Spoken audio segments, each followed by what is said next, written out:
ਰੰਗਾਂ ਦੀ ਮਜਬੂਰੀ ਰਹਿ ਗਈ, ਰੰਗਾਂ ਦੀ ਮਜਬੂਰੀ ਰਹਿ ਗਈ, ਤਾਂ ਤਸਵੀਰ ਅਧੂਰੀ ਰਹਿ ਗਈ। ਇੰਝ ਤੇ ਗੱਲਾਂ ਬੜੀਆਂ ਹੋਈਆਂ, ਇੰਝ ਤੇ ਗੱਲਾਂ ਬੜੀਆਂ ਹੋਈਆਂ, ਫਿਰ ਵੀ ਗੱਲ ਜ਼ਰੂਰੀ ਰਹਿ ਗਈ। ਇੰਨਾ ਨੇੜੇ ਨੇੜੇ ਹੋ ਕੇ ਖਬਰੇ ਕਾਹਦੀ ਦੂਰੀ ਰਹਿ ਗਈ।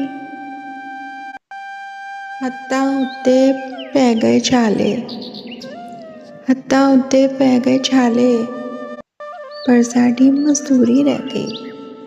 ਭਾਵੇਂ ਸਾਡਾ ਕੁਝ ਨਹੀਂ ਬਚਿਆ, ਉਹਦੀ ਗੱਲ ਤੇ ਪੂਰੀ ਰਹਿ ਗਈ, ਉਹਦੀ ਗੱਲ ਤੇ ਪੂਰੀ ਰਹਿ ਗਈ।